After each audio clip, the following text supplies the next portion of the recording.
So moving on, we have our next speaker, Dr. Sarmad Mehmood from CMH Institute of Medical Sciences, Bahawalpur. He will be speaking on in-silico analysis of sigma-1 gene causing distal hereditary motor neuropathy in a Pakistani family. Over to you, sir. Okay, can you listen me? Am I audible? Yes. So I am Sarmad Mehmood and I have recently defended my PhD from National University of Sciences and Technology, Islamabad. And this work was carried out in part of this research was done at University of Exeter Medical School, UK, under the supervision of Professor Andrew Crosby. And the title of this talk would be In Silico Analysis of Sigma-1 Gene Causing Distal Hereditary and Motor Neuropathy in a Pakistani Family. So this was the paper. The paper was initially submitted to Genes and then it was subsequently transferred to its subsidiary journals, Gene Reports. I'm the first author. So these are the affiliations of the other authors. Distal hereditary and motor neuropathy has a characteristic signs of degeneration of lower motor neurons with atrophy in distal muscles. There are a total number of 15 genes which attribute to manifest this neurological disorder in humans. We report a known mutation in sigma-1 gene here, which was previously identified in Afghan, Chinese, and Italian population. There are a total number of 11 mutations identified in this gene previously. There are 3 mutations which are involved in distal hereditary and motor neuropathy, whereas the other mutations are involved in ALS or silver-like disease or other neurological disorders. Sigma-1 protein is a well-known pharmacological target for the treatment of neurological disorders. So we will discuss this in this presentation as well. So this was the short presentation. I would come to the material and methods. Well, prior to the ascertainment of the families, IRB approval was taken from Ataur Rahman School of Applied Biosciences, NUST, Shifa International Hospital and University of Exeter, UK. Pedigree analysis and clinical evaluation was performed with blood collection and DNA extraction. Gene mapping was performed by using SNP genotyping, homozygosity mapping was done and followed by 4 whole exome sequencing. Mutation was identified by using different softwares like Genome AD, DBSNP, SIFT, Polyphene, Provian, CleanVar. Disease-causing variant confirmation was done by Sanger sequencing, which is a gold standard for variant confirmation. Data analysis was performed by using bioedit sequence alignment editor. Protein structure prediction was done by UCSF Chimera and FIRE2.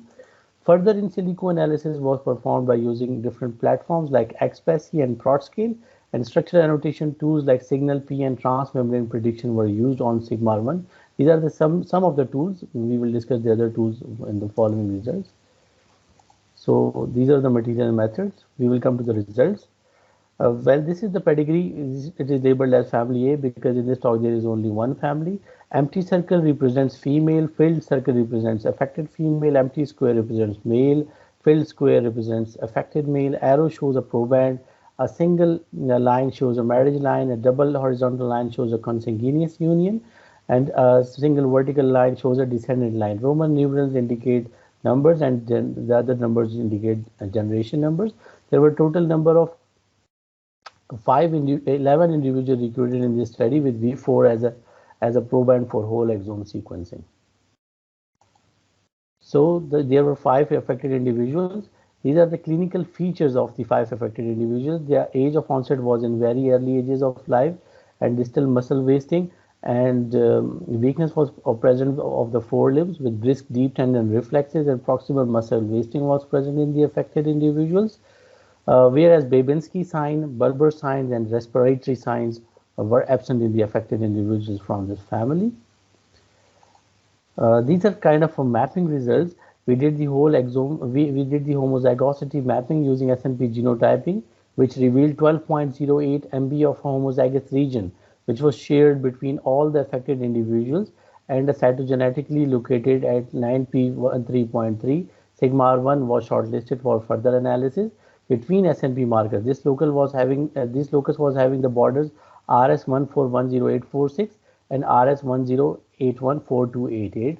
The region harbors sigma-1 gene. This cytogenetic location was having a sigma-1 gene, which is known for causing distal hereditary and motor neuropathy.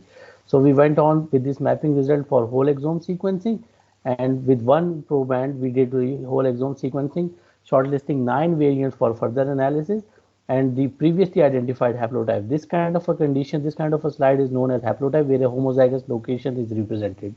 So this previously identified haplotype was considered for further analysis, and previously identified mutation with the previously identified known gene which was causing distal hereditary and motor neuropathy was found in the locus, which was subsequently targeted for co-segregation analysis. The 5 affected individuals were found to be having a mutation at exon 1 splice donor site C151 plus 1 G to T transversion was seen, which was causing deletion of 60 nucleotides from the cDNA, and 20 amino acids were deleted from the protein. The parents were found to be the heterozygous for this mutation, and this mutation was previously reported in Afghan, Italian, and Chinese population, and we did have this family from Pashtun origin. So there was a case of common ancestry as well. To move further with the bioinformatic analysis, this is the superimposition picture. First of all, PDB structure of sigma R1 was downloaded, and the protein functions as a homotrimer. So this is a homotrimer figure, and from each homomer there can be seen a 20 amino acid deletion, showing from the red circles 20 amino acids are deleted from each homomer, affecting the native conformation of the protein. So to proceed further, these are the signaling and transmembrane prediction analysis. On x-axis amino acid sequence is given, on y-axis score is given. C score shows the cleavage score, S score shows the signaling score, and Y score is the sum of C score and slope of S score. So when this summatively crosses this threshold, this vertical threshold, so there is every chance that the peptide is involved, in signaling pathway. In the next figure, these are the x-axis amino acid is given, on y-axis score is given. These are the transmembrane prediction. These are the results which are predicting that sigma R1 is involved in trans signaling pathway and is a transmembrane protein as well. So these are the phosphorylation site prediction. On x-axis amino acid sequence is given, on y-axis score is given. When these vertical bars crosses the threshold on x-axis, so there is a chance that there is a phosphorylation site present, so which is very important for targeting for molecular therapeutics and also for the involvement of this protein in the cellular pathways. In figure B, plot scale server was used for predicting average flexibility, bulkiness, polarity, hydrophobicity, and relative mutability of sigma R1 protein. On x-axis amino acid sequence is given, on y-axis score is given. These properties are very important for targeting the protein whenever you are doing some in silico work, or especially for doing some validation results, for validating the results and mutation confirmation and protein analysis. So these play a very critical role. So these hypothetical tools were used for this analysis. This is the cartoon version depiction of sigma R1 transmembrane architecture. One letter description was used, and this is a transmembrane protein. This red one is the mutation which is studied in this studies, whereas the green mutations are causing other neurological disorders like ALS and silver-like disease. One letter abbreviation is given to each amino acid here. On this is the N terminal outside the membrane, and you can see the C terminal inside in the transmembrane. So this shows that it's a transmembrane protein. This is the other figure. Figure A shows the truncation of transmembrane domain. 20 amino acids were deleted. This is the figure when I was learning the protein structure simulations. I deleted the 20 amino acids straight away from the protein sequence and simulated the structure. So it gave the figure with this space in between. So that gave me the idea that these structures are previously saved in these structures, in these databases. So whenever we put up these data, so they come up and they shows these figures that wherever these protein structures are present, they give different kind of alpha helix and beta sheets. So these are previously saved databases.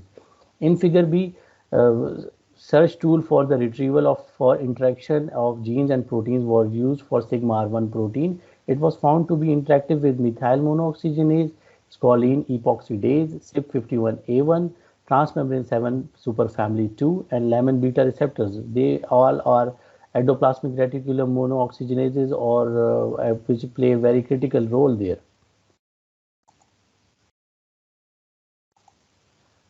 Distal hereditary and motor neuropathy was found in family A. The affected individuals had degeneration of lower motor neurons with atrophy in distal muscles. Sigma R1, which was cytogenetically located at 9p13.3, was found to be the most promising candidate gene. The co-segregation analysis showed the mutation to be present at exon 1. C151 plus 1 G2T transversion was seen, deleting 60 nucleotides from the cDNA and deleting 20 amino acids from the resultant protein.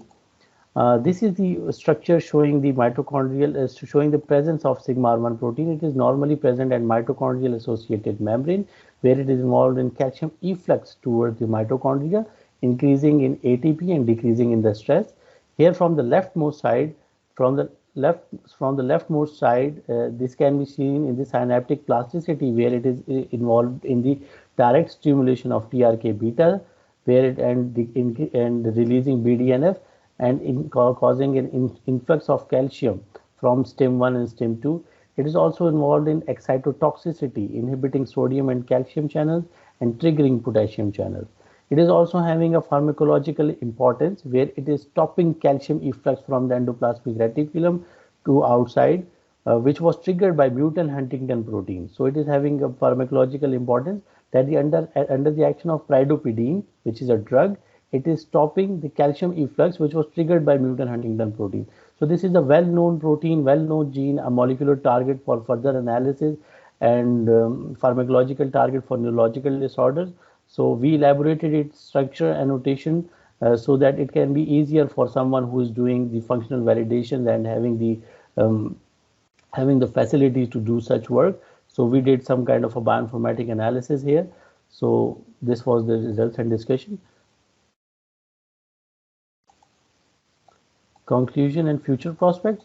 In this study, first report from Pakistan Sigma R1 was reported. Combination of gene mapping techniques is successful strategy for the identification of families with neurological disorders. In silico elaboration of mutant proteins would be helpful in molecular therapeutics. Identified mutations should be studied in disease models. Genetic counseling and genetic testing could be helpful to reduce the disease burden in the respective families.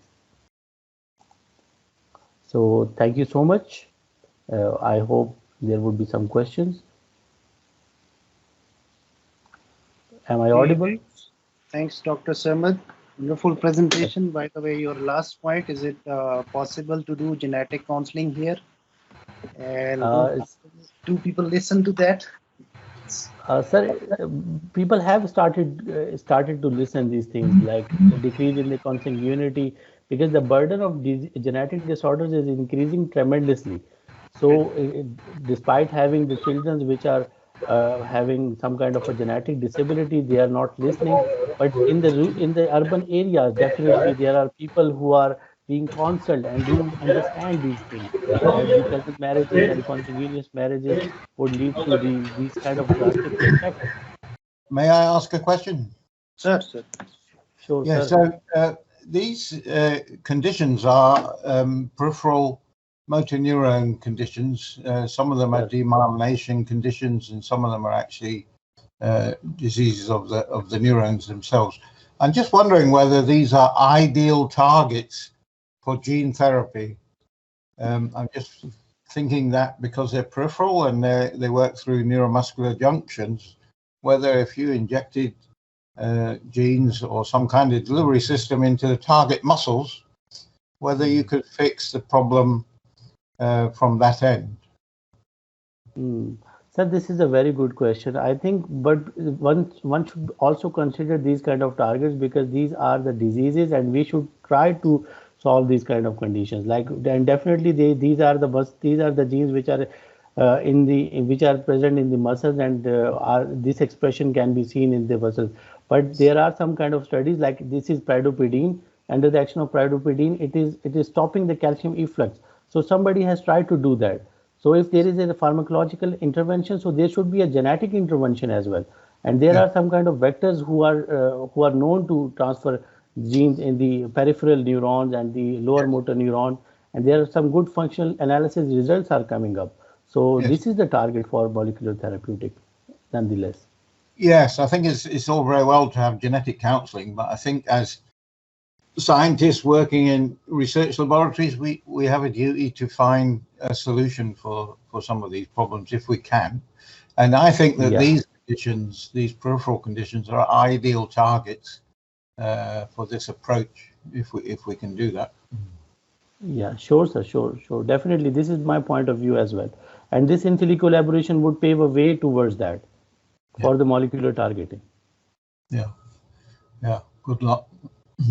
Thank you so much, sir. Nice to listen to you.